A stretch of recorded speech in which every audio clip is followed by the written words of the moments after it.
polisi punya mata-mata di mana-mana. Bapak menyekap saya di sini hanya membuktikan kalau Bapak takut saya bicara. Bukannya itu malah bikin polisi makin yakin kalau Bapak menyembunyikan sesuatu.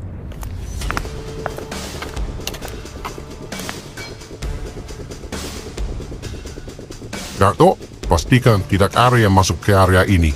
Saya akan beri bocah ini waktu 1 jam lagi. Kalau dia tetap tidak mau bicara soal kesepakatannya dengan polisi, pastikan dia menghilang selama dari gudang ini. Saya tidak peduli masalah baru.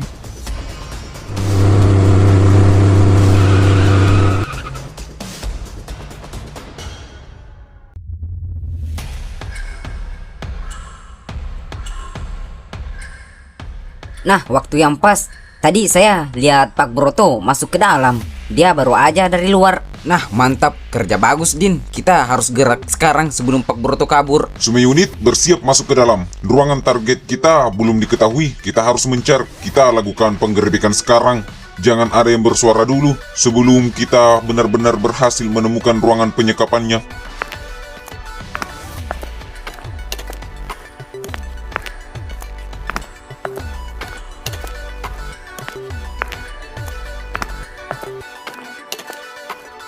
Bos, sepertinya tadi ada suara mobil tuh. Itu bukan suara mobil kuli kan? Suara mobil, bos. Sepertinya ada polisi yang datang. Lah sialan, kok bisa ada polisi ke sini? Apakah mereka tahu kalau kita melakukan penyekapan? Wah, saya juga kurang tahu, bos. Mungkin si Acil sudah dipasangi alat pelacak. Ya, saya kan sudah bilang dari kemarin. Kalian cuma jemput sial kalau bawa saya ke sini. Udah, diam kamu. Bos, apa kita habisi dia sekarang aja? Kita buat dia jadi sandra. Jangan bodoh, Dato. Kalau dia mati di tangan kita sekarang, kita tidak punya kartu as untuk negosiasi. Simpan pisaumu.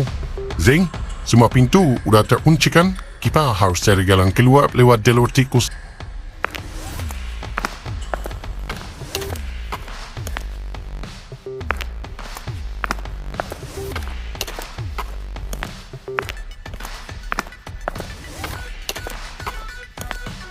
Acil? Acil, kamu di mana? Acil?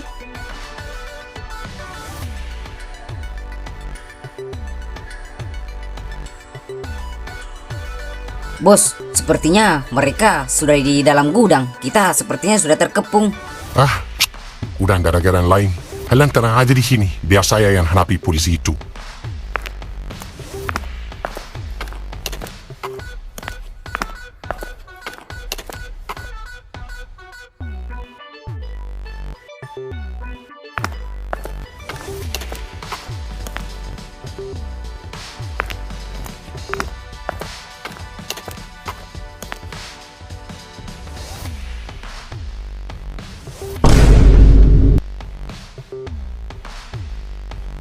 Ini dari kepolisian. Buka pintunya. Kami tahu kalian ada di dalam. Jangan mempersulit keadaan. Diam kamu. Kalau polisi masuk, kamu yang pertama kali mati. Udah telat, Darto. Teman saya udah pasti datang. Diam di tempat. Kepolisian, jangan ada yang bergerak.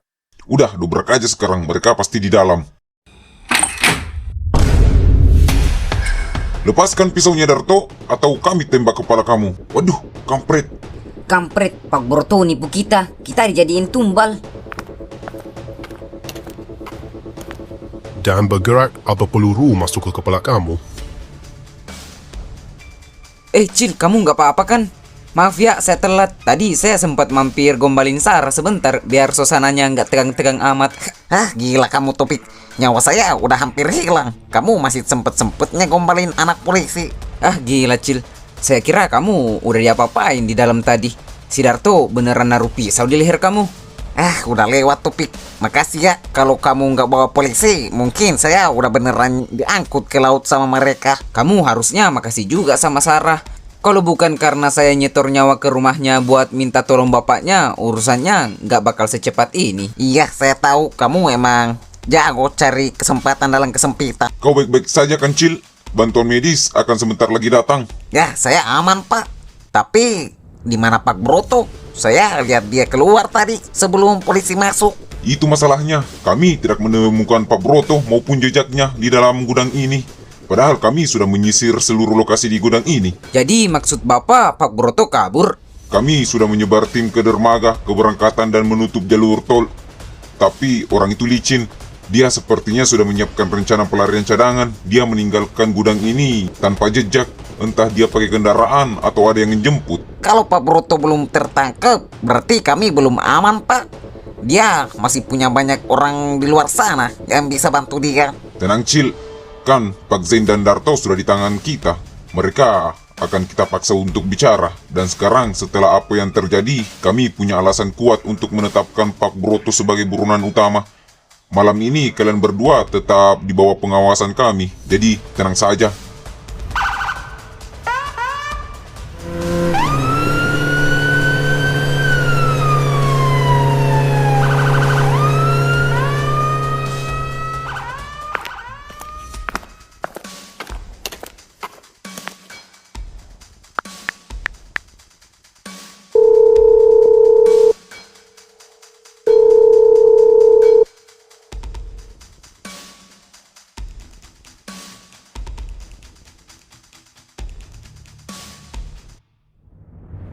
Dato', Pak Zain, jadi benar kabar yang saya dengar, kalian ketangkep di gudangnya.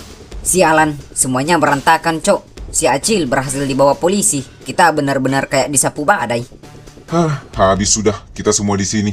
Sementara orang yang nyuruh kita malah enak-enakan di luar sana. Maksud kalian, Pak Broto, dia anda ketangkep bantayan? Boro-boro ketangkep. Begitu dia dengar polisi datang, dia langsung ambil langkah 1000 lewat jalan tikus dengan alasan katanya dia mau hadapi polisi. Ternyata dia kabur ninggalin kita kayak sampah. Wah gila, jadi bener bukan saya. Saya di sini nungguin pengacara mahal yang dia janjiin, tapi tidak ada yang datang. Dia cuma manfaatin kita buat pasang badan, biar cuci tangan. Saya yang paling bodoh, saya pikir dengan ikutin maunya dia, posisi saya di gudang aman. Sekarang kita udah di penjara. Si Topi ponakan saya juga sendiri benci sama saya. Dan Bos Broto, dia pasti sekarang udah asyik minum kopi di tempat persembunyiannya sambil ketawain kita. Iya, dia yang dapat duitnya, dia yang aman, dia yang punya barangnya. Tapi kita yang dapat borgolnya. 1 miliar yang hilang itu juga kita belum tahu di mana. Kita udah dihianati mentah-mentah. Pak Broto nggak pernah nanduk kita manusia. Kita cuma dia diem alat.